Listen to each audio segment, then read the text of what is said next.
अस्सलाम वालेकुम जी।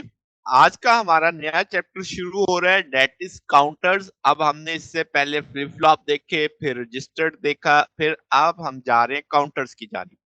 तो काउंटर्स क्या होते हैं, बुनियादी तौर पे कितनी कैटेगरीज में हम इनको डिवाइड करेंगे, फिर हर कैटेगरी की आने वाले दिनों में एग्जांपल्स या उसके कह लें कि मुख्तलिफ तरह के काउंटर्स को स्टडी करेंगे। तो पहले तो समझते हैं कि काउंटर्स है क्या और इनकी कैटेगरी किस बुनियाद पे बनाई जाती है। तो आपके कह सकते हैं काउंटर एक सादा तरीन सिक्वेशनल नेटवर्क है। क्या मतलब कि काउंटर आमतौर पे कंस्ट्रक्ट किया जाता है एक या एक से ज्यादा फ्लिप फ्लॉप पे, जो अपनी स्टेट को चेंज करता है प्रिस्क्राइब्ड सीक्वेंस के लिहाज से। यानी जैसे जैसे इनपुट पल्स आती जाएगी, वो अपने स्टेट्स को क्या करता जाएगा, चेंज करता चला जाएगा। और आप कह सकते हैं कि हर काउंटर एक क्लॉक से ड्रिवन किया जाएगा, चलाया जाएगा। तो नंबर ऑफ क्लॉक पल्सेस को आप कह सकते हैं काउंट किया जा सकता है। वही चीज है ना कि हर क्लॉक पल्स के साथ जो स्टेट चेंज होनी है, तो आपकी क्लॉक पल्सेस जैसे ही होंगी हम उसे इंटरवल कहेंगे कि एक क्लॉक पल्स से दूसरी क्लॉक पल्स के बीच में आने वाला जो वक्फा होगा। तो आप काउंटर को यूज कर सकते हैं टाइम मेजर करने के लिए। फ्रीक्वेंसी टाइम पता लग गया तो टाइम पीरियड और फ्रीक्वेंसी भी मालूम की जा सकती है। अब जैसे मैंने कहा, काउंटर्स को तीन कैटेगरीज में हम क्लासिफाई करते हैं। कौन कौन सी? ए सिंक्रोनस और सिंक्रोनस काउंटर, सिंगल और मल्टी मोड काउंटर्स, और मॉडुलस काउंटर। तो आपके पास, हमारे पास तीनों को देखते हैं इंट्रो में क्या क्या है। एसिंक्रोनस काउंटर वो होगा जिसमें सिंपल और स्ट्रेट फॉरवर्ड ऑपरेशन होगा। कंस्ट्रक्शन, इसमें आपको मिनिमम अमाउंट ऑफ हार्डवेयर चाहिए होता है। हर फ्लिप फ्लॉप ट्रिगर होगा पिछले फ्लिप फ्लॉप से, और आपके पास स्पीड ऑफ ऑपरेशन लिमिटेड होगी, क्योंकि अगली फ्लिप फ्लॉप तभी ऑन होगा जब तक उसके पास आउटपुट आएगी। तो आपके पास जो सेटलिंग टाइम है काउंटर का, वो कम्युलेटिव होगा sum of individual settling time of all flip flops. तो हम कह सकते हैं ये वाले जो काउंटर है इनको रिपल भी कहते हैं, सीरियल काउंटर भी कहते हैं। सीरियल इसीलिए है ना कि एक से आगे एक, एक से आगे एक, इस तरीके से वो काउंट चल रहा है। फिर अगर आप स्पीड बढ़ाना चाहते हैं, चूंकि इसमें स्पीड ऑफ ऑपरेशन लिमिटेड है, तो आपके पास हम इसे पैरेलल या सिंक्रोनस काउंटर के कंसेप्ट पे ले जाते हैं कि हर फ्लिप फ्लॉप को पल्स एक साथ मिले।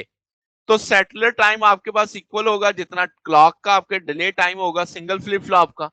तो आपके पास इन स्पीड बढ़ जाएगी आमतौर पे, यानी वो आपके पास जाहिर है उतने ज्यादा हार्डवेयर आपको लगाना पड़ेगा, उतने ज्यादा फ्लिप फ्लॉप लगाने पड़ेंगे। तो इस तरीके से जो काउंटर होगा उसे हम पैरेलल काउंटर कहेंगे, जिसे हम सिंक्रोनस के तौर पे ले रहे हैं, सिंक्रोनस काउंटर के तौर पे।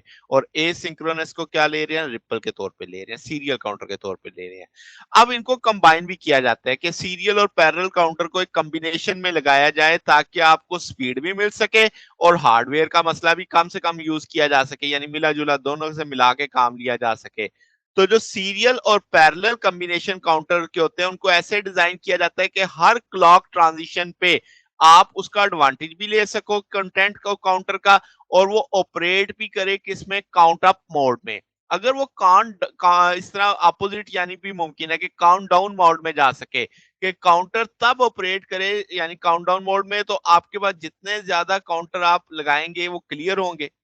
ठीक है। अब एक ही फ्लिप फ्लॉप को अगर आप जीरो करते हैं, प्रीसेट करते हैं, तो जो बकिया आपके पास कंटेंट ऑफ फ्लिप फ्लॉप है वो आप डिजायर बाइनरी तक यानी कर सकते हैं। सादा मतलब क्या है कि आपके पास बहुत सारे काउंटर्स को आप क्लियर कर सकते हैं ताकि हर फ्लिप फ्लॉप पे जीरो आ जाए। ठीक है। यानी कि आप उसे प्रीसेट ऐसे कर सकते हैं कि जितने कंटेंट है फ्लिप फ्लॉप का किसी भी जो बाइनरी में, वो खत्म हो जाए एक साथ। फिर सिंगल और मल्टी मोड काउंटर क्या होता है? आपके पास वो काउंटर जो डिजाइन किए जाते हैं कंटेंट ऑफ काउंटर पे, यानी आपके पास एक क्लॉक पल्स के साथ एडवांस चलते हैं वो। तो हम कह सकते हैं ये ऑपरेट करते हैं काउंट अप मोड में। इसका अपोजिट भी मुमकिन है कि आप कह सकते हैं काउंटर ऑपरेट करे काउंट डाउन मोड में। तो दोनों जो काउंटर है हम उसे सिंगल मोड काउंटर के तौर पे लेते हैं। अगर एक के पास ऐसा काउंटर है जो दोनों में जा सकता है, अप और डाउन में, तो उसे हम मल्टी मोड कह सकते हैं। फिर मॉडुलस काउंटर क्या होता है कि आप कहेंगे जो बेस करेगा नंबर ऑफ स्टेट्स पे, कि भाई हमारे काउंटर में नंबर ऑफ स्टेट्स कितनी है जो काउंटिंग के काबिल हैं। तो उस लिहाज से हम उसकी कैटेगरी लेंगे मॉड एन और मॉड लेस देन एन। अब अगर देखें हमारे पास एन बिट है तो मैक्सिमम 2n तक हम काउंट कर सकते हैं, जिसे आप कैपिटल एन भी कह सकते हैं। तो अगर आपका काउंटर ऐसे डिजाइन किया गया है कि वो मुकम्मल 2n तक काउंट कर सकता है, तो उसे हम मॉड n कह देंगे या मॉड 2n कह देंगे। अगर उस मैक्सिमम वैल्यू से लेस तक वो सिर्फ काउंट करने के लिए डिजाइन किया गया तो उसे मॉड लेस n कह देंगे। तो इस तरीके से ये दो कैटेगरीज ये भी बनती हैं। तो ये आपके पास इंट्रो था कि अब आपको पता चल चुका है कि आने वाले दिनों में जो काउंटर्स हम पढ़ेंगे वो इनमें से किस कैटेगरी के अंदर आ रहा होगा। तो ये हमारे पास आज का टॉपिक था। अगर आपको इसमें कोई बात पूछनी हो, डाउट हो, तो नीचे कमेंट्स में पूछ सकते हैं। वीडियो अच्छी लगी हो तो वीडियो को लाइक कीजिएगा, दोस्तों के साथ शेयर कीजिएगा, चैनल को सब्सक्राइब कर दीजिएगा। अब तक के लिए इतना ही, बाकी इंशाल्लाह फिर नेक्स्ट देखेंगे। ओके, अल्लाह हाफिज।